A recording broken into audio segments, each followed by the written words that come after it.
We're recording. Yeah, we are.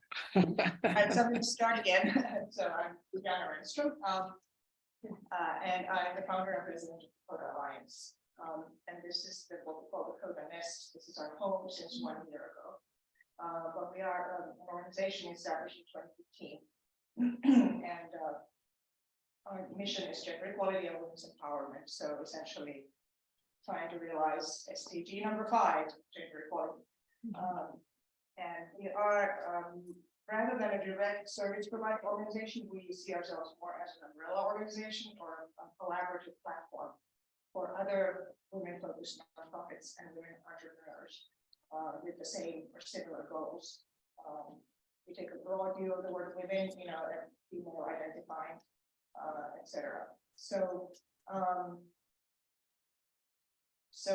here, well, I should say that pre-pandemic, we were actually initially housed at the Center for Social Innovation in Chelsea, but we were over time looking to be in an area where there would be more need for the kind of activities that we want to promote. So that's why we ended up here in Harlem a year ago, found this building, and long story, but anyway, now we are here, and we have partner organizations that are local as well as global. Global ones actually are our first and original organizations. But I have to say we haven't been able to do very much for them, especially during the pandemic. Kind of hard to figure out how to help them. And now we're sort of getting back to that a little bit, but mostly right here in Harlem, we're focused on two things. One is economic empowerment, and the other thing is health and wellness, because those two components are really important for any kind of advancement for women. And of course, we know when you lift women up, then the whole family benefits and society benefits. So that's kind of the vision here that we have. Now, in terms of FGM, that's been, of course, kind of well, it relates to all of this. There are so many intersectional issues here. But clearly FGMC is one of our, focus areas as well. So, so what Deborah and I were for a long time, and Deborah still is actually part of the asylum network of physicians for human rights.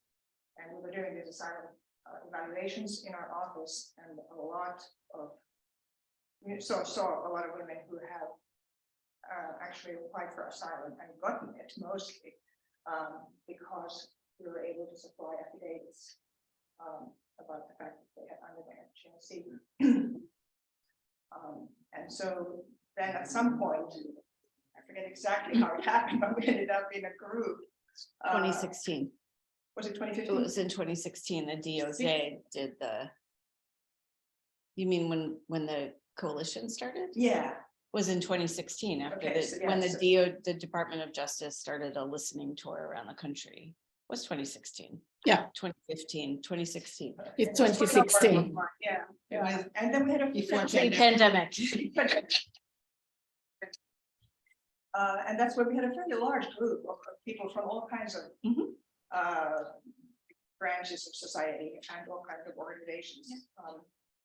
And now we have actually all of us plus Mariama as well ended up on the committee that Melissa and Arizu are part of as well, which is the mayor's committee. So being, I guess, now the first city in the United States that is actually doing something about this issue. So we're just taking a little head start here as an organization, as Kota, and the intent with this was just to try to bring people out and listen, and help create awareness. So who knows? We have been advertising quite a bit. Of course, we got maybe a little late of a start, but in our experience, most people sign up for these events like in the very last week. And we've had flyers out there and online and in social media. So I don't know.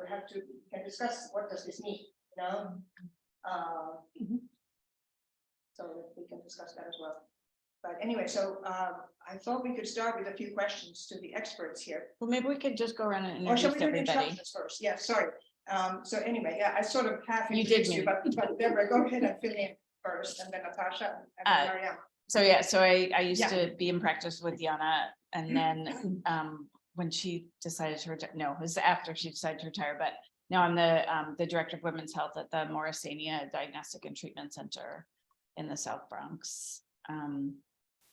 And I see a lot of women for asylum who are survivors, but also I take care of women prenatal, general GYN who've also been cut. And I've spent a lot of time educating healthcare providers about the issue and published a lot about the issue, particularly the intersectionality of FGM and other types of human rights abuses that are perpetrated against women.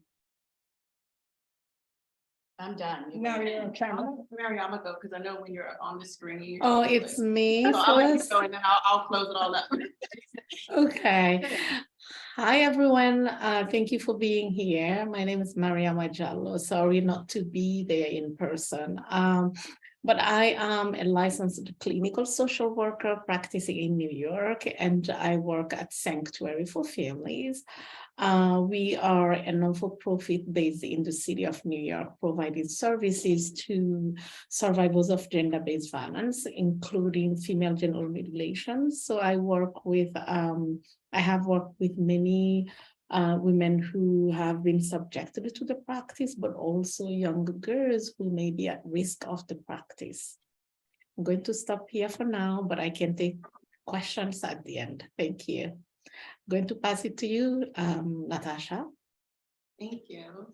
Welcome, everyone. My name is Natasha Johnson. I'm trained as an attorney and as a professor and a yoga teacher, but I'm also an activist, an artist, and an entrepreneur. And I know that sounds very disparate, but I use all of those tools to sort of create different sort of communities around violence. I'm the founder of an organization called Globalizing Gender. And our goal is, our mission is to create a gender-just world, and do that creating rule of law, capacity building, technical assistance, and other sort of innovative tools, working with countries, organizations, and communities around creating culturally aware resolutions for them with respect to gender-based violence. And one of the issues that we work on ardently is FGM, and I started at Sanctuary for Families with Mariama doing that work. I created the African Legal Services Program there many, many moons ago. Just going to say that. That's so appropriate. More than 20 years since we were there. And in that work, folks really started to also express their need for assistance with FGM as well as intimate partner violence. And it was in that space that, like Yana said, I started to do in my immigration practice, I started to include gender-based asylum cases. And so that's led to 20 years worth of advocacy here in New York City and throughout the nation and globally around helping to create remedies. And that also led to working with the mayor's office to combat gender-based violence to create our first advisory committee, and also working on an act for survivors of gender-based violence, and also yoga mats that also elevate the issue of FGM. So there's just lots of ways that I've been thinking about, like really sort of comprehensive, but also appropriate and inclusive entry points for people to sort of think about how they can start to champion these causes. And I'm sure we'll talk about that and many other things too. So welcome. Since we're such a small group, maybe we can know who Yeah, you guys are yeah. too. Maybe should we start with Khadija, because you're over there? Hi, my name. Can you turn the camera a little? I'm so sorry. yes. Can I see? I know. Good. That This is should be good. enough, right? I prefer this way. Thank you. There, This now is you've got good. everybody. Mhm. Thank you. Hi, everyone. My name is Khadija. I am a student at City College. I'm 21 years old. And my major, I haven't declared my major yet, but I'm taking sociology right now. So I'm leaning to where social work. And this topic really got my attention because I had the general removal. Yeah, so, but I never been in a space where I'm able to speak about it. So I'm happy to be here and to know more. Thank you so much Thank you for for sharing being that. here. Yeah, one more person coming in. Hello, come on in. Hi, have a seat. Hi, my name is Arjun Subrami. I am the policy advisor at the Mayor's Office on Domestic and Gender-Based Violence. And I lead the office's advisory committee on female genital mutilation and cutting that Jan mentioned. And I also just wanted to say that, we are very grateful to be working with all 4 of you panelists on the advisory committee and grateful for your dedication and commitment to this work over the years and, pushing for the legislation I did this meeting. Just really happy to continue to be in partnership with all and to be here with all of you and learning from this conversation. Yeah, hi everyone, I'm Melissa Picata, she, her pronouns. I'm Director of Policy at the Mayor's Office to End Domestic and Gender-Based Violence. I've been pronouncing your name wrong. this Oh, that's time. Does it incorrectly. So you say it again? Pacat. Oh, okay, but you mean the last name, yeah. Yeah. Okay. Okay. Well, I can do Melissa. I'm good with that. I was like, what? Yeah. But I'll echo ours. It was just a pleasure to be here and see so many of you in person. And thank you for all of your leadership in moving this issue forward. So many of you in the room. Right. So, my name is Natalie Weeks. You can hear me through this. right? Mhm. Yeah. And I am a mental health counselor. And I'm going to talk about maybe a little bit about why I use the word counselor as opposed to therapist. I'm a social worker licensed in the state of New York. And I am at African Services Committee, where I also serve as a senior advisor to the executive team. And if you know African Services, it's been around for about A long 42 time. years, very well. And I just don't know where to start because I probably first learned about FGM from 1966 when I was in Nigeria. So I think that gives you an idea. It's been a really long history of listening to women and assisting them through the process of justice and recognizing their rights. I would say. So there's plenty more to say. I'd be happy to speak up, but I'm just delighted to be able to meet new people and take part in the committee, which I've been invited to. So I hope that I can provide some kind of support and understanding about what's going on. Okay. Great, thank you. Ashley. Hi, good evening, everyone. I'm Catherine LaGuardia. I am also an OBGYN, and I work at the Department of Health as special advisor to the Deputy Commissioner for Family and Child Health. We have a new Deputy Commissioner. She's recently reached out to your office. Very interested in the work you're doing. So I'm here representing her, but I'm also here with Nice. great personal interest as well. I used to work at an FQHC in East Harlem, and I'm was very aware of the growing issue of FGMC through the growing West African population that we saw in our clinic. I'm also struck by your interest in asylum seekers. That is a major issue we're dealing with right now. However, it's mainly Central Latin America and may not be I see them too. as impactful for you, but would be interested to learn more about your interest in that. So pleasure to be here. And behind? Yeah, thank you. Hi, my name is Mahfouzar Rahman. I was at an event here, I think, last year, like when this place was open, and I was excited to learn more about tonight's topic, and yeah, that's about me. I'm currently doing marketing. Okay. And Daniel, you already met. Do you want to introduce yourself a little bit more? Yeah, Yeah. sure. So my background is with diversity, equity, and inclusion work, like in Helsinki as well. So I'm trying to, help in a good way also incorporate men in the conversation for gender equity and in a way that does not focus on us, but in a constructive way. Okay, thank you all. Yeah, we want to try to keep this fairly informal, but I had a few questions that I wanted to pose to the presenters for our panelists first. And just to have, I just wanted to start with cases, just a couple of examples. And I thought I'd ask Mariama first, because you see people, at Sanctuary for Families. Do you have like a couple of cases you could describe, from your experience, some people that, stood out for you? Sure. So I'm going to pick, let me see, one of my client, and I'm going to call her Zelda. I hope there is no one called Zelda in the group. Nope. Just our video game.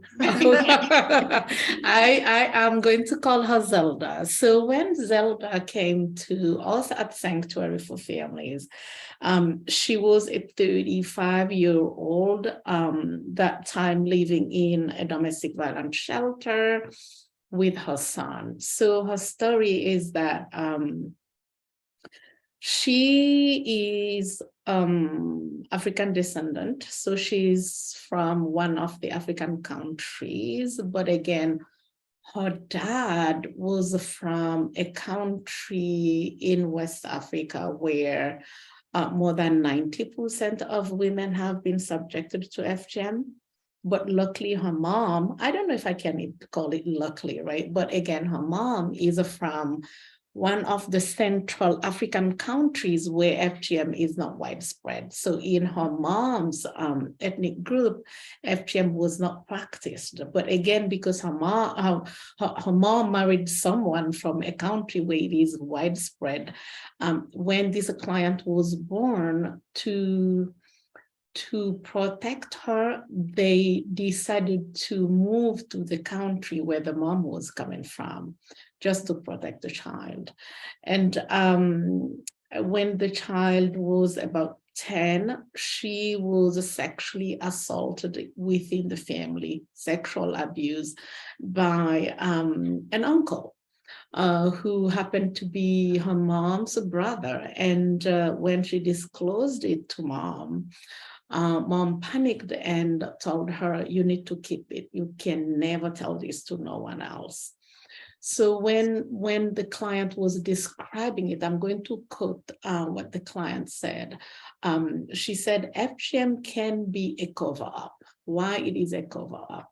It's because she was subjected to type 3. And I think Deborah will talk about that. That's amphibilation. And they subjected her to type 3 just to cover up the sexual abuse that happened in the family, because marriage is very important in the culture and virginity is extremely important. So mom, even though mom was not subjected to FGM, she chose to subject her daughter to FGM to protect the family honor, right? So I'm sure one of the panelists here will talk about the family honor, what it really means. So again, it was done in a medical setting. A doctor did it. Type 3 stitched her. And when she was about 17, she was forced into a marriage with a cousin who was very older than her, who was already married. So she was the second wife, and she did not choose to marry this individual. So it was a lot of domestic violence involved also with the husband, because she didn't choose this husband. There was not love.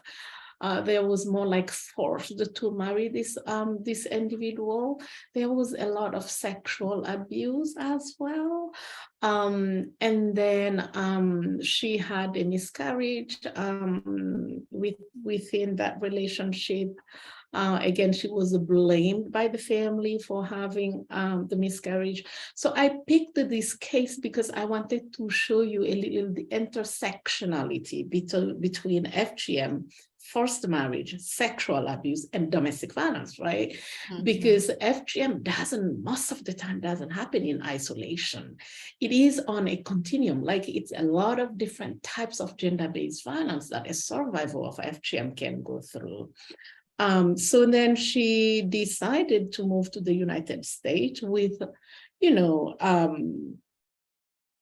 like the other relationship, she ended it, she left the husband, and then later in her life, she got married again. And that's how she moved to the United States. She came here again, the sexual abuse continued, the domestic violence continued. That's how she moved into a domestic violence shelter. That's how I met Miss Zelda. But she was an amazing woman. She became an activist. Years ago, we did have a panel at the United Nations. So she was on that panel, spoke about her story. That's why also I felt comfortable to share her case here, because she's outspoken out there, making miracles. You know, she may feel okay, but it happens sometimes. The hopelessness and the anger is there. Like that's when we do like the therapy, which is my other type of job. So this is something she is still, you know, trying to find a way to cope with and love who she is, the way she is, because as she said, what she lost cannot come back. So this is one of the adult case. I don't know how much time I have. I wanted to share another case that is a little different, but it's only if we have the time. If not, I can pass it to someone else. I think you Leave can. time. Yeah. Okay, so I want to, thank you. So I have always been fascinated by a case I have had in New York City in 2008. 2008, I was running support groups in high schools in New York, and I met two sisters, young sisters. They were maybe about 16, 16 and maybe 15 and 16, or 15, 16 and a half, something like that.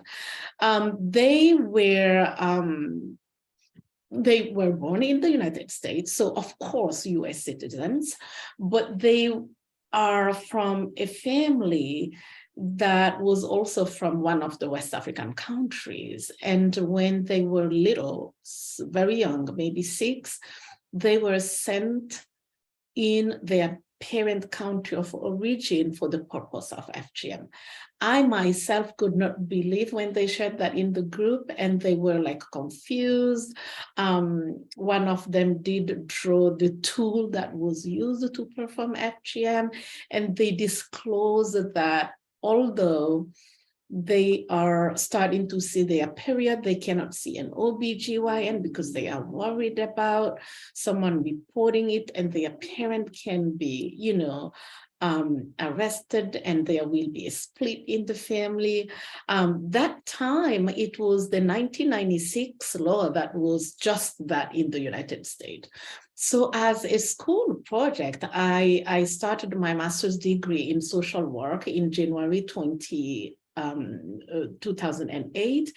And I had a class, in advocacy class. I said, I would love to take this as a school project to see if this law can be amended to close the gap, because there was a gap. And Sanctuary for Families and Equality Now went to meet with a congressman in New York, Joseph Crowley, who was, you know, willing to introduce a bill to amend the 1996 law, and then vacation cutting was passed. So these cases have stuck in my mind because I felt like they were US citizens, but something happened and no one could protect them, right? So this is just to go back to the fact that it is very important to do outreach and education, yes, but I think also involving some kind of policy and the law so that people can be more protected. So I think those are maybe just few cases I can share right now. I have tons of cases, but I'm just going to stop here now. So I'm going to give my people here the time to share their own experience, but also this is really kind of conversation. It's not, it's not lecture, it's really conversation. If I say anything here that is confusing for you, you have questions, so please let me know. Thank you. I'm going to pass it to someone else. Mariama. Coffee kicked in. I think we should take, let Deborah speak briefly about just the medical facts about FGMC. Okay, so I'm used to talking to like with slides, but we're not going to talk with slides right now, but I have some just in case. I think one of the most important, well, the physical piece, right, is probably the most straightforward in a way. The actual typology that's been described by the World Health Organization is definitive, but doesn't always work. But there's a type 1, a type 2, a type 3, and a type 4. I have in honor, we can pass it around. This is my clitoris ring. You can pass this around. Not a banana. So you can see it later, but this is the external clitoris, right? And so there's a lot more left inside, which is why I really like this ring. So pretty much FGM is not only, but it deals with the outside. So type 1 is the removal of the external clitoris. So a lot of times you hear the clitoris. You cannot physically remove the whole thing. You will die. You can't. It's not possible. And so I think that that's actually a really important thing to remember, especially for survivors, because actually not everything is gone, but a lot of the outside part is gone. So type 1 is removal of the clitoris and the hood of the clitoris. Type 2 is that plus or minus removal of the small lips, the labia minora, plus or minus the large lips, the labia majora, and I've seen all of the varieties. And then type 3, which Mariama was talking about, is any of the above, and then you close everything up so that you have a teeny tiny little hole about this big for literally for menses and urine to come out. And in certain cultures, like your value as a wife is determined to some degree by how small the hole is. And then you can imagine, probably like Mariama's client experience, you can't consummate your marriage that way. So then you have a second cutting. So something that I've encountered a lot in asylum work is, it used to be, not less now, but judges will be like, well, but it's done. It's one and done, get over it. And so it isn't one and done. So it's over and over and over. In some cultures, there's a tradition of closing women again after childbirth, reopening and closing and reopening and closing. And then finally, when you're menopausal, closed. But I would bring us back to the fact that it is physically impossible, even unless you're doing transgender, gender affirming surgery, you can't take the whole clitoris out. And part of what I do in my practice with women who've been, so reconstruction is a thing, and it's becoming more and more effective and accepted. But like all surgeries, number one, it can't put back what's taken. And you have to go into the surgery with appropriate expectations. And I don't do that surgery. I don't go to the OR anymore. And I don't deliver babies anymore. So good. But some of the work I do in my office with survivors is, how do you access the part of the clitoris that's still there? How do you get past all of the sexual dysfunction that's not just about the FGM, but also maybe about the marital rape, that's maybe about the sexual abuse, that's maybe about the intimate partner violence. And I guess the other thing that for me as an activist, I've had to, you wear your hat as an activist, maybe in this room, but in the exam room, not, because for some of my patients, their FGM is not the thing that's bothering them. What they're worried about is food insecurity or housing insecurity, or they're in a domestic violence shelter and they're in immediate danger. And so we have to take care of those things first. I'm sure we can all imagine, but there's like a slide of the cycle of violence, right, against women that really starts at birth, sometimes before birth with sex selective abortion, and continues all the way into old age. So this is just a piece of that cycle. And that's what we speak to when we do our affidavits, but also what I speak to in my work in the Bronx. Any questions relating to just the physical facts? Just questions. Yeah. Yeah, I have a question. I'm a little bit confused with the type 3 and the type 4. I'm gonna help you. Oh, yeah, you didn't mention type 4 yet. I didn't mention type 4. So type 4 is the wastebasket for everything else. Including the inside. So examples of type 4. And I'm gonna circle back to that too, but are involuntary modifications. So the picture that's in the WHO handbook, I think is really interesting because it's of a piercing. And if you've lived in New York and you've either had sex with women or seen women as a doctor, you know that there are a lot of women here who have genital piercings. And so I find that it's a very interesting that that's been put forward. And I think the difference is that's it voluntary or not voluntary. Anybody who was aware of the case in Michigan with the Dawoodi Bohra community, they don't cut, they nick. So that's technically a type 4. I've had patients, and I say patients because they weren't my asylum clients, so they're different, who've talked about somebody putting an acidic material into their vagina to create a seal, but nothing was cut. So technically that's a type 4. So type 3, 1, 2, and 3 are pretty well defined, and type 4 is like everything else you could think of that doesn't fit into those 3. And I think the other thing I would just point out, and Mariama can talk more about it, is that even many of us have been trying to change that nomenclature from 1, 2, 3 to ABC, for example, because 1, 2, 3 implies that one is worse than the other.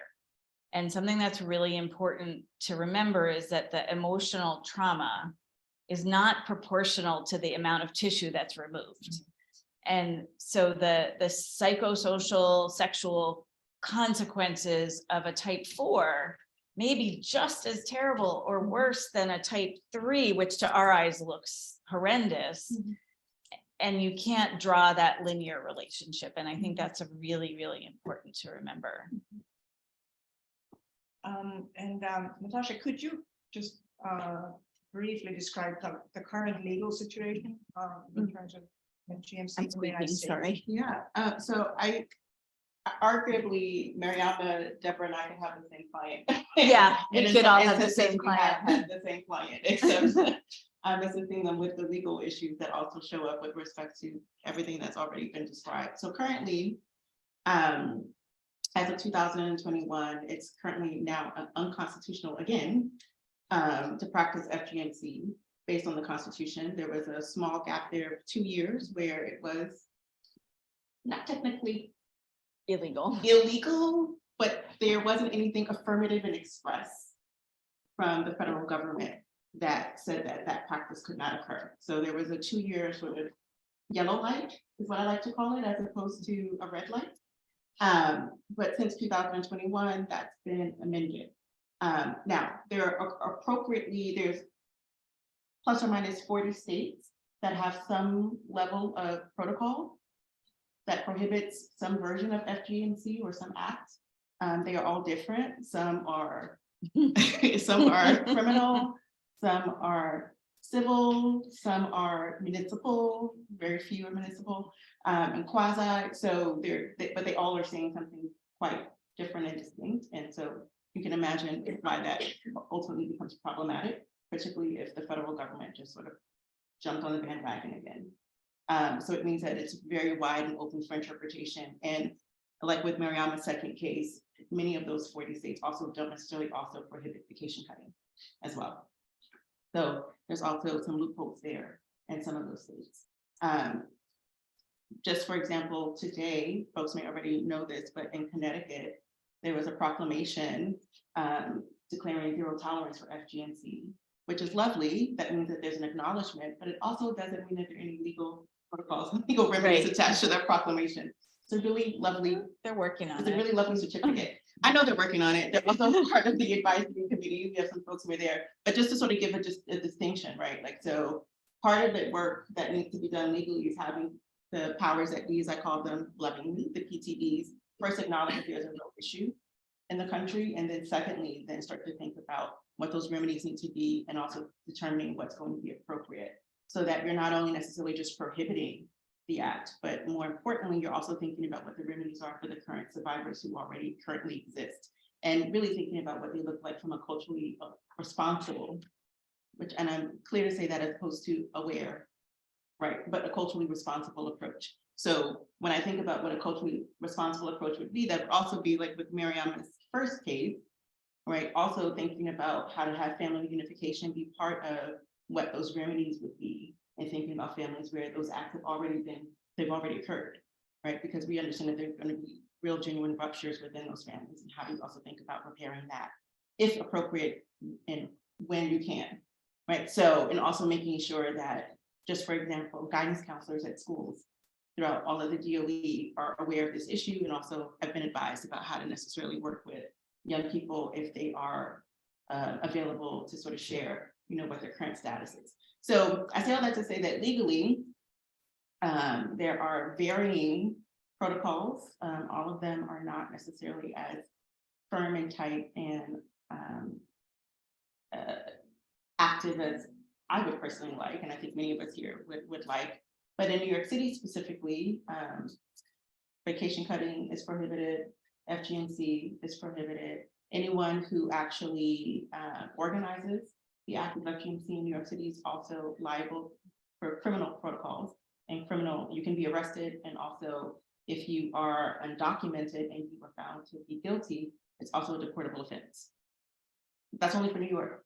So, and as we know, there definitely have been instances and cases where folks have traveled, not only necessarily to their countries of origin, but also to other states where laws are less stringent, and had the practice done in other states. So there's a lot of room for people to interpret, and when there's a will and family desire and also resources available, we just have a lot of work to do, I think, from a legal space with respect to developing long-term remedies that are actually going to be able to help make people feel a lot safer in US borders.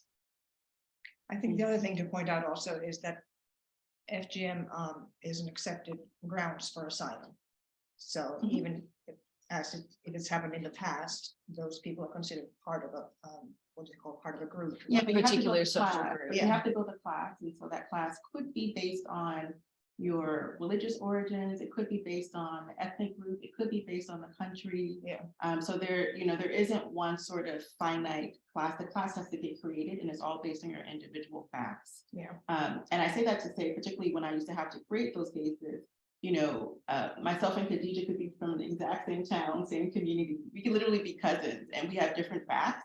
And she might be able to get an asylum case, and I may not be able to get one, right? And be able to move forward, because the facts have to be just that distinct and just that nuanced. And you have to be able to demonstrate that there is, that if you were to return, there would be imminent harm that would be brought to you upon your return. So sometimes those cases are much more difficult to prove and to generate, sometimes, but we've been able to do them much more successfully now than 20 years ago. Because there's a lot of precedent, but it also means that you still have to also be connected to someone in that home country to be able to sometimes get current information about what's happening, sometimes in someone's particular region and someone's particular ethnic group. And important to have an experienced lawyer who's done these cases, I think. We're growing. Yeah. 20 years ago it was me and like 3 other people, Yeah. but somewhere. somewhere. But I think there's a growing body of practitioners across the board. I think across the disciplines. That are much more committed to this work. And I think that's actually the way it needs to be. I think with multidisciplinary concerns and multidisciplinary issues, you need to have multidisciplinary solutions. Yeah. And so you need to have multiple stakeholders that are approaching this from their area of expertise, but also coming to the table to have conversations collectively. I would say one of the biggest problems with the lawmaking is, number one, it's all well and good to make a law. But if you don't put any money behind it, Well, it also has to And- be applied. And right? it has that's the to other be issue. enforced. You have to use it, right? So while, it's been illegal to practice FGMC and vacation cutting in New York, plus or minus since 1996, we've had little to no cases, really none, that have really moved forward from a point A to Z. There've been some cases in Georgia, there've been Chicago, right, but there haven't been any here. And so, right, it's great to have a law on the books. It's another thing to then be able to apply it and see what the actual tools and remedies are, right? And then to actually be able to think about their actual applicability. So, any questions? And we have a long way to go. We have a long way to go. Yeah. I would also just to add one other just hitch, Mhm. which is the laws are hard to write because we also now have gender affirming surgery for Mhm. minors. And we also have male circumcision, and you can put that in a space wherever you need to put it. And we also have genital cosmetic surgery. Mhm. And so the question is, where are the lines there? And is someone who looks like me, who has genital cosmetic surgery, and someone like you, who had a different Mhm. genital modification, which one's mutilation, which one's cosmetic? How do we legislate that? How do we define that? And where is the intersectional racism that goes with all of that? So it's really messy. It's not as, it's just messy. And I just always like to point that out. We don't necessarily want to talk about that, but I think it's really important to realize it's not a one-dimensional Yeah. problem. You bring up some good points, but from a legal and policy level, there's some clear bright line rules that make those distinctions. So when you get down to the nitty gritty and the nuts and bolts of a policy and your statute, But you they can make don't, those but distinctions. they don't make them. No, So, but you can, that's you what can. our job is, Yeah, right? is to make so- those distinctions. So there's some really clear bright line rules about how you can make those distinctions, just from a human rights perspective and from a social justice perspective and thinking about policy and legislation. But I think the other piece that also is worth sort of bringing to the conversation is also the reality that even though we have laws that in certain places that are applicable, the other piece is being able to think about, laws are in many ways retroactive, right? And so, in some ways, Prevention. unfortunately, in many instances, you have to demonstrate the harm and then first make a case for why there needs to be, right, policies and laws generated. And that's really just the unfortunate sort of band of, the playground that we're playing in, unfortunately. However, part of the work is to also build sort of a toolkit and approach to the work of FGMC, very much in a similar way to anti-trafficking, Mhm. right? It comes kind of like, you got your 3 Ps, prevention, right? And prevention is part of, right, the way in which anti-human trafficking has been discussed. And so a lot of my work has also been around thinking about how to reframe the issues of FGMC so that while you're talking about the harm, right? Because a lot of people are still at the place where, oh my gosh, I didn't know this was happening. I didn't know this was happening in the United States. I didn't know this was happening in New York. Okay, right. So once we get past, right, the reality that yes, this is happening. There are 500,000 people in the United States who this is happening to, probably a lot more than that. We'll soon find out. Right. The reality is, in the work of thinking about how we address it and respond to it, we should also be thinking about what those prevention methods should be as well. And that's partly what the hope of our advisory committee is there to do, so that we're doing those things simultaneously. We're not just waiting for the harm to happen and then responding to it, because at that point, we're already well behind the target. Yeah. Before we go into the prevention side, I'd like to just maybe ask Deborah to just describe what treatment possibilities there are currently for women who have already had it done to them and who are suffering in one way or another. So, I mean, it depends on what the person has identified as the problem. So if you have had type 3 where everything's closed, you can be opened without it's not a major surgery. It's literally opening a scar and you know, sometimes there are structures underneath that you thought might have been gone that are not actually gone. So that's called defibrillation. There is this sort of growing surgical procedure called clitoral reconstruction, which pretty much originated in France, of course. And there are very few surgeons in the United States, actually in the world, but Yeah. there are very few surgeons in the United States who do that surgery. There's one in California, there's one in Atlanta, there's Boston. one in Massachusetts? Boston. I don't think Noel Nor does the Oh, surgery. okay. I think she has, I don't think she does restoration. Okay. There's someone in Philadelphia. Obviously, there are lots of people who are willing to prey on women's insecurities about their bodies in all kinds of different ways. And so you have to be very careful about where you go and who you talk to. There is one person in New York who's being mentored by the person in California. So she's learning, but she just had a baby. So those are two options, but then there are a lot of non-surgical options that are available to lots of people who have sexual dysfunction problems that include pelvic floor physical therapy, which is incredibly difficult to access even for people who can afford to pay in cash, but which many of us in practice can help, you know, carry forward using vaginal dilators, engaging the partner if it's a partner who's willing to be engaged. And also, I think among the women I've taken care of who've been cut, there's also, generally speaking, a lack of conviction that women should have sexual pleasure.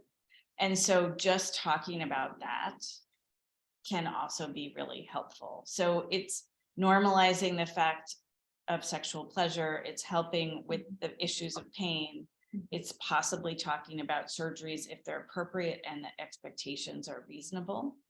I have a lot of people come to me who just think it's magic, right? You do surgery and all of a sudden everything that happened to you is gone, but we know that's not true. And therapy. I mean, like, you can't do any of this without the psychological piece, right? Because it's everything about sexuality lives in the spirit, right? So you have to address both parts. I'm so glad, Deborah, that you. Mariama, I you- think Khadija had a question. Oh, sorry. I've heard so many like reasons why it is practiced, but like it's just stuff I heard. I never like came across from like a doctor's perspective. So like what is the side effect of removing it? The medical. So we can talk about the medical part and we can talk about the psychological part, but so in the immediate time, I would say among the women who I've done asylum work with, where we really get into the events of that day, I think I've probably worked on more 80 or to 100 cases, and every single one of them either saw someone die or knew someone who died. So that's the worst thing, right? Is hemorrhage. It's usually hemorrhage, a child or a young adult. But also so there are places where it's medicalized, like in Egypt and like in Indonesia. So also remember, this is not just in Africa, this is also across the Middle East.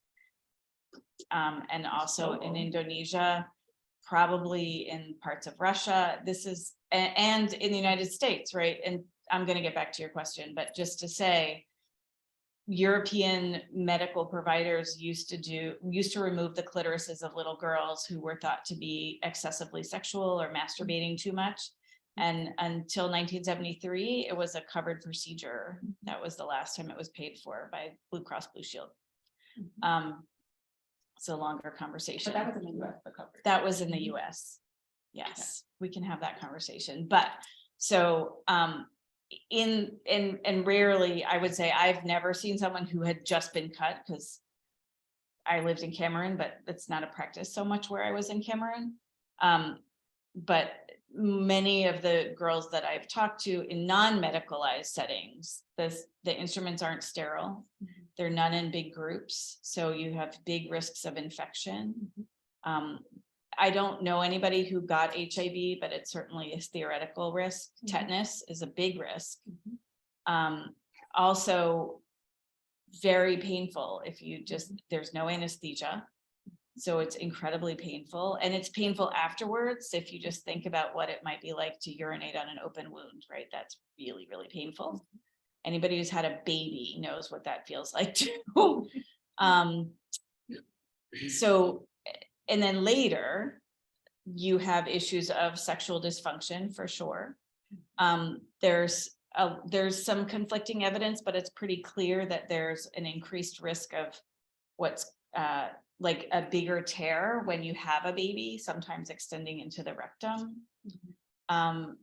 Problems with delivery in terms of, babies not being able to come out very well, and then requiring another cutting called an episiotomy, which is the other side.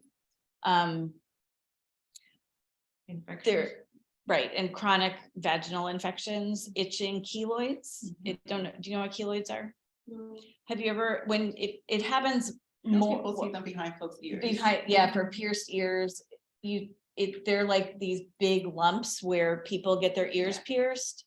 So they're like healing on steroids. It's like this huge healing process that just gets overdone, and you get these giant scars. And so again, if you're a person who gets keloids, and people of African descent often get keloids, I could say I get them too, but Yeah, but the melanated skin is somehow more prone. It's to way keloids more than prone. non-melanated skin. so you could get keloids down there at the scar, so that's bad. You also can get big cysts. So what happens is sometimes the tissue gets folded in, and you have a lot of sweat glands and stuff in that skin, and it just makes a cyst that grows and grows and grows, and you have to have that removed, or not. A lot of people don't have them removed, depends on how big they are. I've seen ones that are so big that they kind of block everything. Severe menses. Yeah, no, Sometimes. that's actually not No. from FGM, although it's it's said that it is. It's even on the UNICEF list. saw I it. know, but you can't get away from the fact that women of African descent also have fibroids. Yeah. And have a lot of other things, so a lot of us don't, I try to stay not a away direct from that. correlation, It's but- right, it's associated, but it's probably not It's causal. easy to blame everything on the FGM. There is some thought with the type 3, which accounts for about 10%. It's going down of types. There may be some causal relationship between that and endometriosis, because endometriosis is when the menstrual blood kind of goes backwards. And so the thought is, since nobody really knows why endometriosis happens, but that's one of the ideas of why it might happen. And so if you block the prompt exit of the blood, the thought is that it might go backwards. I don't know if that's true either. Infertility also from the infection, these are now we're marching a little further away from direct causation, but if you chronically have infections and you had this done, and then you have infections that are undetected in your tubes, then you might have infertility, which puts you at risk for ectopic pregnancy. And, it is a little bit of a snowball. Did that answer your question, kind of? You gave me so many answers of I didn't know at all, because the only thing I heard about it, the side effect, is the fact that when a person has it, they cannot enjoy sexually. That's the only thing I knew about it. And I also heard about, Which isn't necessarily true, by the way. Right. yeah, that's pretty much it. And the fact that it caused, like you said, it prevent people from having something.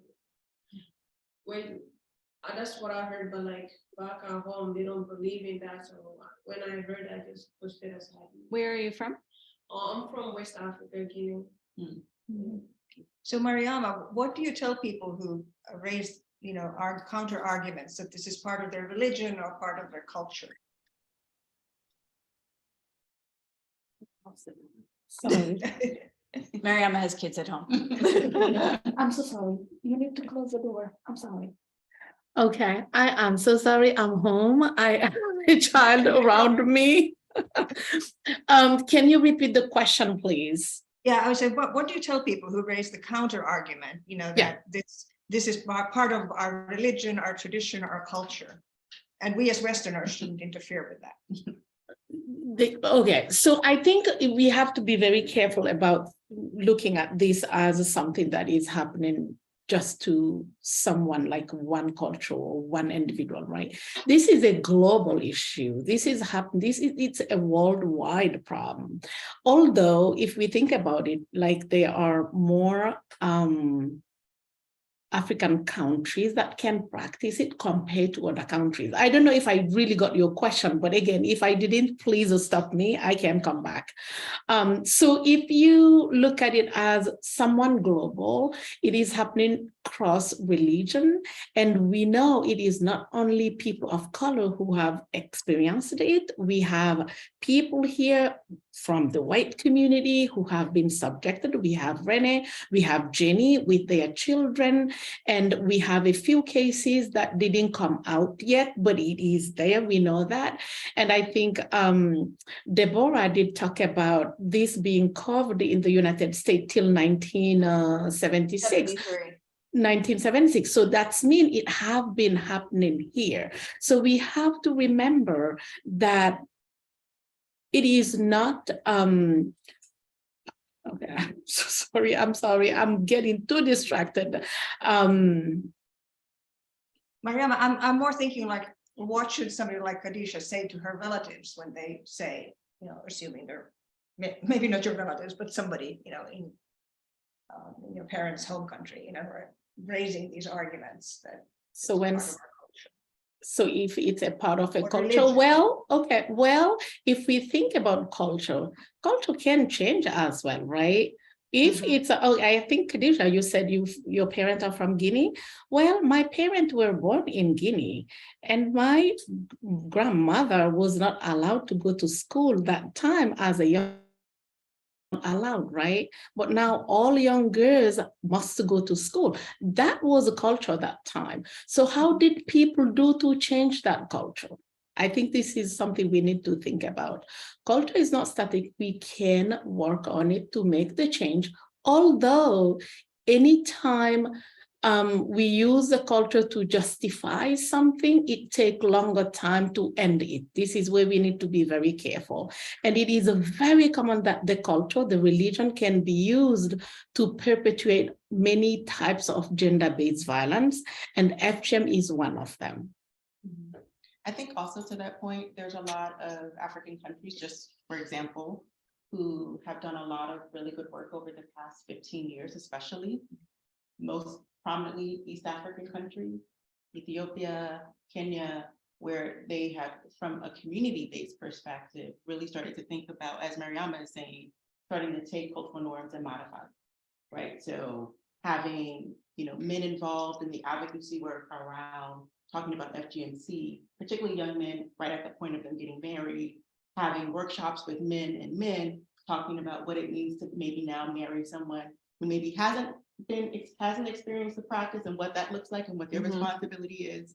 There have been lots of other community efforts around alternatives to cutting for people who are the practitioners and helping them generate other ways to create revenue instead of using this as their main, revenue stream. So there have been other examples that we can sort of look to. We don't necessarily have to model, but as a steward to think about what would be applicable in, let's say, my community if I was living in, I don't know, Northwest Cameroon, right? But can I look at Kenya? Can I look at Ethiopia? Can I look at some of these other places and say, oh, they tried something, and we can see that there's some changes that are happening, and also workshops on how I can talk to my grandparents about this. How can I talk to my sister about this? How do I generate a conversation with my mother? Because many of my clients, I've never even spoken to their mother about what happened to them. And maybe mom was the person who organized it. So how do I even have a conversation with my mother or other family members and friends around what it looks like to sort of have a body affirming conversation around what happened to me? So there's lots of other examples that we can start to think of and thinking about what it means to sort of have some of these cultural shifts and thinking about how to normalize having a society of people where this practice doesn't necessarily have to happen. But I think it's also really important to remember that, like, there's the legal part, that's the All kind these of things are the happening simultaneously. sledgehammer. But then you have to, for every community, not even every ethnic group, but for every community, this has different meanings. And so, you know, especially I think do-gooder white Americans, we want to go in and we want to be like, okay, this is what we're going to do, and this is going to be all better. And that really doesn't work. It really, really doesn't work. You really have to engage the community, which is something that we're trying to do with the advisory committee. I was gonna say coalition. I was like, That's wrong. what we used to be called. That's what we used to be called. But also But- understanding a lot why do people are doing this, right? And I know many times when I do these trainings, some of the questions they say, but women are doing it anyway to Right. young girls. I think it's very important to understand the pressure behind women also, the why they're doing this, to understand that, you know, maybe sometimes we need to focus on the factors between, like behind, like the reasons why people are doing that instead of blaming, just putting fingers on people who are performing it. Oh, Sorry. no, that's okay. I just didn't know what to do about it. Yeah, I just trained. Any thoughts, comments, or questions? Yeah. Yeah, having sort of followed this distantly over the years, sort of where I land with it is that it has emerged as a rite of passage for girls in these cultures, in these communities. And I'm wondering what status does it confer on the girls and young women who go through this? Are they not considered as feminine, as worthy, if they don't have it? So how is it sold to, if there's sort of this international outcry against it, perhaps not as widely heard or accepted as everyone would like. I'm wondering that it gets to that question of the counter argument, that is this so deeply entrenched cultural practice that has to do with becoming a woman? It's not the only answer, but I would say, but definitely. That girl, I'm sorry. that girl, that woman becomes unmarriageable, which also has to do with money. So it doesn't enhance prospects for marriage. It's if you, because of course we're talking about dozens of different types of experiences here, more than but I'm referring to people who are still in their country or in a very tight community here in New York City, where we often hear people say, everybody knows everything about everyone in my community, right? If I'm from Guinea, if I'm from Cote d'Ivoire, whatever it is, it's going to be known. So I think that's something that is extremely important to understand. So women who have come here, and again, like you and my community, I mean, I can't count how many of them I have worked with, probably 80, 100, like you said. And everybody has a story, but if they come here when they're 45, because they've had a lifetime of abuse, and they have 5 children at home that they actually have to leave back in their country to come here. That was what it was. It was a forced marriage. It was because they were marriageable. And the only way that can be proven that they were worthy of that older man was to prove that in fact they had been cut. Yeah, I think I think the answer is different for different communities and also different practices. I think there are different conversations around why it might be beneficial, and I'm using that word very loosely, for someone to willingly, even, I've had clients who were in their early 20s who were born and raised here, but still had lots of strong ties to their countries of origin, and they still wanted to make sure that they experienced FGMC so that they would be marriageable, so that they had met all of the responsibilities that a young woman of their particular right and class should meet with their families here. And they were willing to do that. And there were many others who were not. So, I mean, I think in certain instances, there's sometimes a little bit more room here for people, a little bit more latitude, not that much though.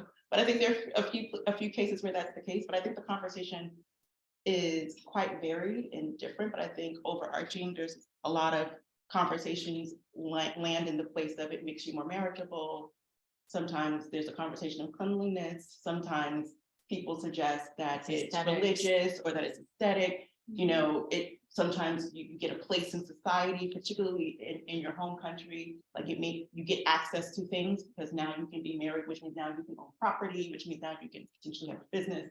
So each community has some different, again, using this word loosely, perk to why it would sound plausible for someone to maybe want to practice or have this practice done. But a good number of the folks, at least for me that I've worked with, this practice was done oftentimes when they were very young, oftentimes when they had no decision-making ability to say yes or no about what was happening with their own body autonomy. And many times they were caught off guard. So they thought they were going to a party or a celebration or an event. And it was at that point in which, you know, this practice occurred. So for many of them, even if these quote unquote perks were available, they never even had the opportunity to even have any decision-making power around it. And of course, also, you know, sometimes little girls are cut without the consent or knowledge of their parents. Yeah. So the parents might be against it, but the kid gets sent, you know, By back to the- the home country, and the aunt or the grandmother thinks this is really necessary, and somehow that girl is community property, and they do whatever they want. One thing that I hear a lot about when I talk about this kind of work is from some people saying, you know, what about male circumcision? And that's a sticking point for me. Like, I don't have the language really to talk about it. So I wonder how you all answer that question. Do you want to start from the medical piece? Yeah, The clinical piece, and then we can I mean, I think it's so messy. Full disclosure, I am Jewish, and both of one of my children identifies as female, but both of my children were born with male genitalia, and they were both circumcised, and I apologized to them about 5 years ago, but they didn't want to hear it. That happens a lot, actually. I've talked to a lot of men who've been circumcised, and they're like, I've done a lot of workshops with young boys. I didn't mean to interrupt. And a lot of the young boys actually did not even know that they had been circumcised until we've had. Because they look like their father, like Yeah. they've never seen anything else. Never had a conversation. And in America, we see it as a medical procedure that's clean, because the American Academy of Pediatrics used to say that it was good for preventing HIV, which we now know that's not true. So, yeah, so I think, but what I would say, as a heterosexual female with cisgendered. cisgendered female, yep, I got them all, cisgendered female. I don't think that too many men that I've met have the degree of sexual dysfunction or the degree of general, infections, long-term sequelae. So And that you can make a really good argument that genital modification of people who are unable to consent is bad all the way around, for sure. But I would argue, and there are cultures in the world where the men are mutilated, where literally their penises are cut in half so that they have urethral damage. Okay, that's much more like what we're talking about here. But I think that the antecedent motivators for FGMC are quite different. And I think that that's where I derive my language from. So I think that was a weird noise, sorry. I think when you talk about the marriageability, sometimes the domestic violence, the whole part of the intersectional abuses that happen in cultures where FGMC is permitted or encouraged is quite different than with boys. And so those are the two things. So I don't think the physical consequences are potentially terrible, right? A botched circumcision is not a pretty thing, but it's rare. And I think it's different than the very few countries in the world that perform these really extreme types of male genital mutilation. Yeah. And then I also think you can make a good argument that the antecedent assumptions are quite different. Yeah, I also think some of the other talking points to and answer to your question, Melissa, I often do what Deborah suggested, which is definitely if there's in body modification without consent, of course, it's always going to be problematic, but I also think the social harm and the physical harm that can come to someone who maybe hasn't been male circumcised, as opposed to someone in a community where FGMC is practiced and maybe even relegated, it's quite distinct, right? That person oftentimes isn't at risk of being excommunicated, at risk of being abused, at risk of being a social and community, like, for, like, oftentimes that's not the case. And they oftentimes after infancy, they aren't forced and required to, whereas with the case of FGMC, I've met folks who've been forced and required to still have that practice happen 20s. well into their 20s. Yeah, So usually it's part of a forced marriage yeah, arrangement. when they're about to get married, like and then it becomes Like they're like from rite a of non-practicing group that they're marrying a practicing Yeah. group, but passage, and it's still required. I think the other thing, just from the asylum piece, right? You ever heard of someone getting asylum because they had male circumcision? No. Have you ever seen, I don't see men, I'm a gynecologist, but I've never, ever heard of I've never talked to a urologist who was seeing, the vast majority of men in America have been circumcised for whatever reason, religious, not religious, medical, whatever. They're not lining up at the urologist because of pain, dysfunction, inability to urinate, chronic pelvic pain, chronic infection. Like, it's just not happening. Unless they have prostate cancer. But other than Well, but if you live No, but long I know enough with a prostate, you're gonna get prostate cancer. So that's like a moot point. Yeah, and from a legal perspective, when I've done gender-based asylum cases for men, it's often been because they identified as queer. Often Yeah. they were cisgendered men who identified as queer. But I've never done a case for someone who was at the threat of circumcision that identified as a cisgender. And I think it's not done either. I think I have no question. Oh, no. Oh, Mariama disappeared. Oh, no, it's okay. Go ahead. Nope, she's That's fine. back. Not on the big. It's just. I did it. I'm sorry. I was trying to show you the audience, Mariama. Oh, thank you. I see. Yes, that's good. Thank you. I think Okay, you're back. it It's just these froze. connections on Yeah, it froze a little. Do you hear me? Yeah. Yeah. Yeah, go on. So my question is, for, I guess, like, communities are practicing, male circumcision as well as, FGM. Is it happening at the same time, or is it like first, happens to males and then females, or, it's solely on that, think females and then every not males? Community is different. Yeah. Deborah, can you repeat?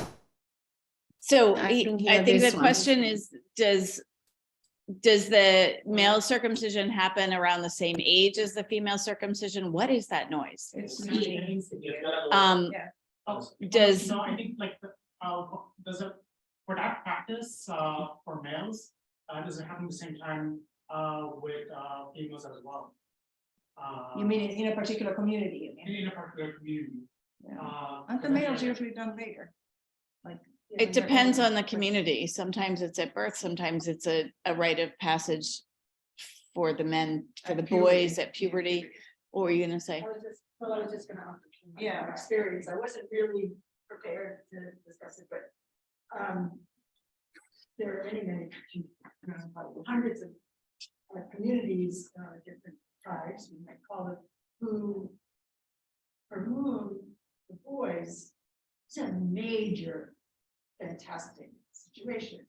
While you were talking, because you're 12 or 13 and you go off into the wood, yeah, you stay there a month, you're circumcised, you have all kinds of rituals that are taking place, that are teaching, and you are becoming a man. This is very common in many African countries and African. What occurred to me when we were discussing it though was, what if I'm a kid who really is scared to death and doesn't want to do it? That kid will never be able to not go. Right. So there is some parallel. Yeah, that's about as far as I'm willing to go. Some kind of parallel concern. Now, especially if you're talking about. I agree with you. I Amen. think the distinction I was making is that that young man often isn't a social pariah. Yeah. He often isn't, right? Yeah. And instead, he might be encouraged, he might get a mentor, he might be motivated. Exactly. So when I made that distinction, it was because I think there's sort of a clear bright line rule around the approach and what the repercussions are if I am cisgendered female and don't want this practice to occur as opposed to cisgendered male. So And I think, I mean, we've both been in cases of anti-FGMC activists whose lives were threatened. Yeah. That doesn't happen Yeah. to men who don't want to be circumcised in quite the same way. So I think it's similar but different. And there are some incredible people who write some amazing position papers about the parallels. And I think there's a separate but really important discussion around FGMC, intersex children and male circumcision, and basically child's bodily autonomy to genital integrity. Yeah. Which is a whole other conversation. Yeah. Daniel had very related, but a little bit separate. Yeah, just a short comment, because I don't want this to go in that direction either, but I think in like feminist men's studies also, a big thing is also to kind of separate between genital mutilation and circumcision, and also between gender-based violence and circumcision. That's what it is cultural.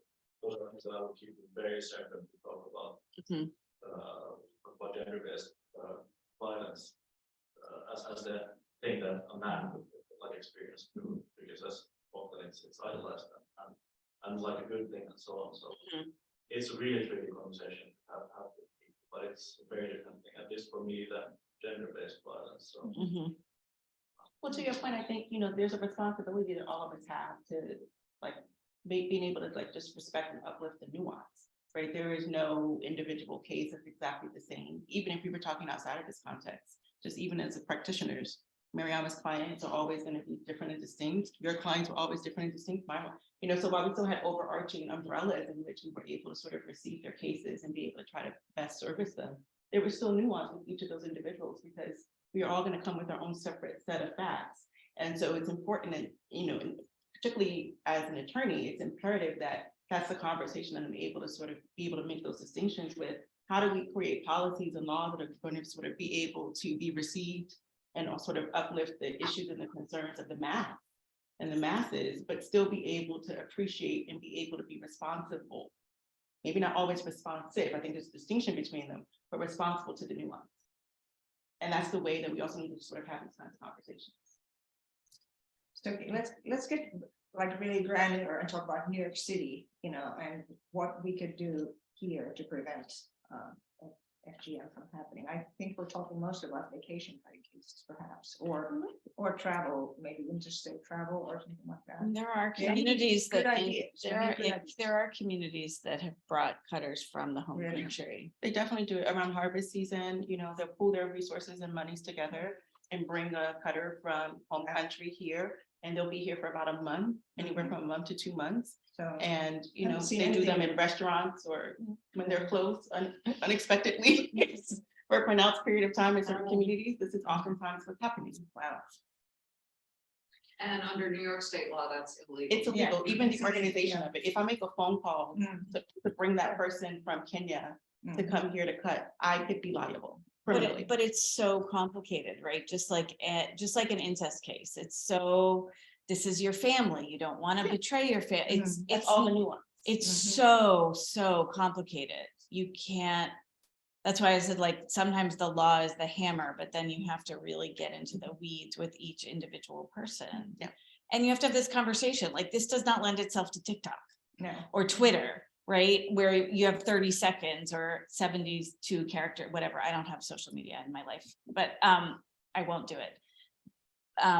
But you know, it's a really hard conversation to happen in our particular time in history, where we want everything to be a 30-second soundbite, because you cannot do it. You just have to have these conversations.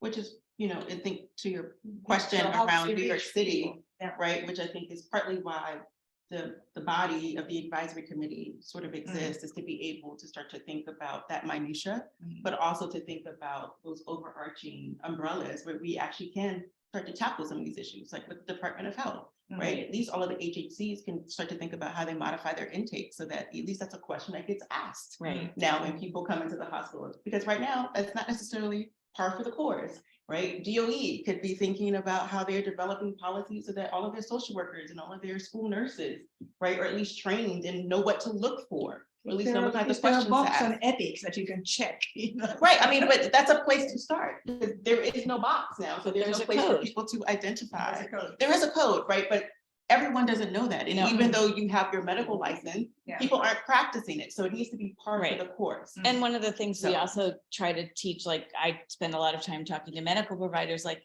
how do you talk to people about this, right? No one wants to talk about it. They see it and then either, and I've had patients have this happen, and so has Mariama, where they're like, oh, this is the medical model for anyone who's not in medicine is really, you know, if you see something interesting, you go get the medical students and the residents, and just think about what that's like. And it's not a joke. It really happens. It All the happens time. all the time. So that's pretty horrible. And you have a whole group of women that's happened to, so it compounds their trauma, and they will never go to a doctor again.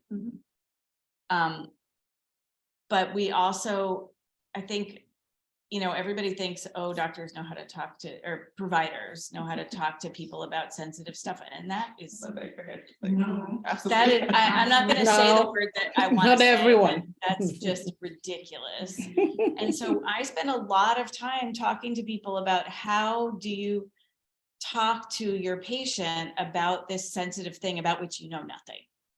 It's like, well, first let's learn something, and then let's normalize a sexual history, and let's normalize looking at girls' genitals as part of their pediatrics visit. Yes. And I can tell you that as the mom of two, I don't even know what the right thing is anymore, but at least one boy, cisgendered boy, they always check my son's genitals, but I have friends with girls, they never check the Very girls. rarely. And if you can't look, then you don't know if something's changed, right? So there's all this education that has to happen in the medical community, just about normalizing looking at genitals and talking about them at every age, right? There's also a general consensus that people after menopause don't have sex. Okay, so I can tell you that's not true. But you know, I have patients where no one's ever talked to them about sex, and they're 65 or they're 70, and they just met somebody new. Yeah. You know, medical people are not comfortable doing sexual histories and talking about intimate things about sexual function. Well, it's not only in the medical community. I'll speak for the legal community, and I'm sure Mariama, you could speak for the psychosocial one. But you know, to your point, I mean, I had a client. I remember we were preparing for trial, and all she kept saying, because clearly I was triggering her, right, with our questions, preparing her for trial. All she kept saying was, "I've never had an orgasm before," and she was like 45 years old, and so she had just gotten that realization in our preparation for trial, right, for an order of protection, of course. But she also was someone who had experienced FGM, which is why she had never had an orgasm. And so she had just had this revelation that other women have this thing called an orgasm, and she needed to figure out what it was and Right. and why she hadn't had one. So, just to think about what that does to how your cosmology, how you understand the world, just as a sexual being. Mind you, she was already a parent of 4. So it wasn't that she had never had intercourse yet, maybe arguably had never been enjoyable. So just to think about what it means to kind of have these conversations. I mean this in these micro communities and micro ways, but also in these meso ways and also in these macro ways. And so from the legal perspective, part of our work is also to think about how we mainstream the conversations around FGMC in a gender-based violence context, because oftentimes it's seen as very peripheral, right? It's not oftentimes the next thing you say after domestic violence or sexual assault or human trafficking or child marriage, right? So then I say in FGMC and people are like, what? Right, when I talk to the folks in the RAP program, folks know what the RAP program is, the early RAP program, which is a program here in New York City. It's a federal program, but for example, here in New York City, there are 3 organizations that are charged with providing domestic violence and healthy relationship trainings to high school students and junior high school students across the city. They don't include FGMC in those conversations, and they're exactly at the place where they could actually be targeting and having these powerful conversations with young people who've either experienced it or know someone who has, right? So just to think about what it means to sort of normalize these kinds of conversations, there's all of these places for intervention right here in New York City, where we could be closing some of these loops, having these powerful opportunities to do some collaborative thinking that's not a heavy lift, really. It's just a matter of saying, oh, what else? Could I ask one other question? Could I offer one other service? Could I give you a second to tell me a little bit more about your background? And lo and behold, I might be able to offer you a whole wealth of services that I didn't even know was available to you. So I think there's a lot of ways that we can just be thinking very smartly and very collaboratively about how we address some of these issues and the loopholes and places where people are falling through the gaps. Because the reality is that most of the people in New York City, for example, who've experienced FGMC don't know that they actually have the opportunity to get some of these services addressed because there is no conversation about what it looks like. There's no sign at the bus stop that says, are you someone who's experienced FGMC? So, and to be honest, I mean, in certain communities, they don't even call it that, right? But there's a place for us to start to be able to think about how we could be just thinking a lot more smartly about how we could be addressing these issues. But I think if we don't think about how to engage communities that are doing this, they may not trust us, because believe me, I am like maybe a social worker, right? And I can understand completely the fears and want to protect and support the survivors. But sometimes they do not know who I am. They question it a lot. Am I here to work with them, or am I here to do something else, right? So I think finding ways to create that trust with community so they don't see us as a problem, it's going to be very helpful. So I know we're talking a lot about criminalizing and enforcing, but we cannot enforce this if we do not create a bridge between the people who are performing it or potentially and those who are doing these services, providing these services. Yeah. Sorry, you can see me very distracted. I'm doing really bad today. I'm sorry. No, you're perfect, whole and complete, Mariama. It's 8 o'clock. It's 8 o'clock. It's time for bed for someone sitting behind me. But I can take a question, 1 or 2, if there is any, or if it was confusing some of my answers because I was distracted. Please let me know. Doing this through Zoom is really hectic. But let me know if I can take another question before I leave.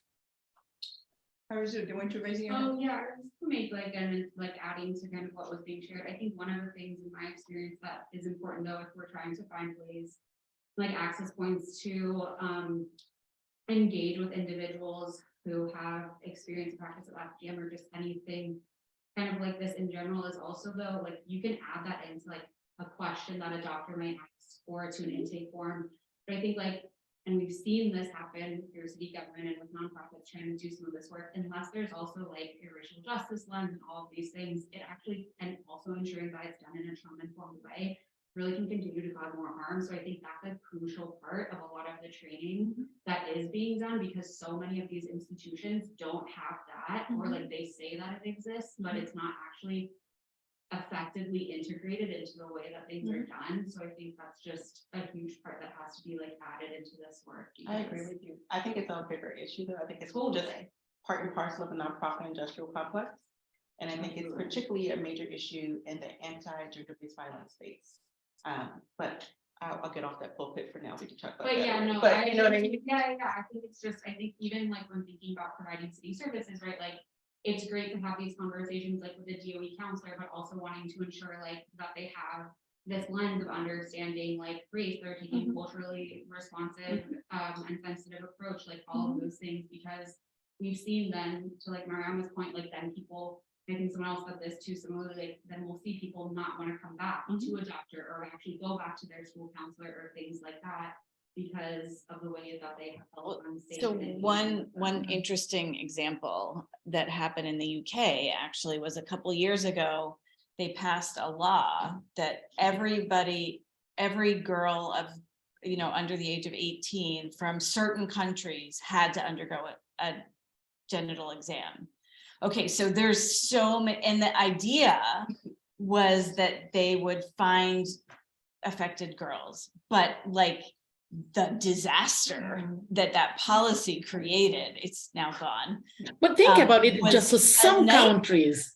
I think it was Sweden, actually. No, it was the Was UK, it UK? I think or the one Sweden I had knew about something was the UK. similar. But yeah, I mean, it was just like. That's bad policy. That was bad, but with good intentions, right? So that's the problem. So that's the tricky part, is for us to be able to inform the policymakers. Yeah, but we need And- to have those kind of, that's what the advisory committee is. for, Right. so that we can look at the examples that have already been created, we can vet them, we can say this part was great, this part not so Not so great. good. Maybe we do something similar, maybe we do something completely brand new. We won't know, right? But we're helping, hopefully creating a blueprint that we Right. can hopefully then just share with other municipalities. And you can look at what we did and you can vet us, right? But the goal is that we have to start to be able to do something. The US is incredibly antiquated and behind the 8 ball on all of this.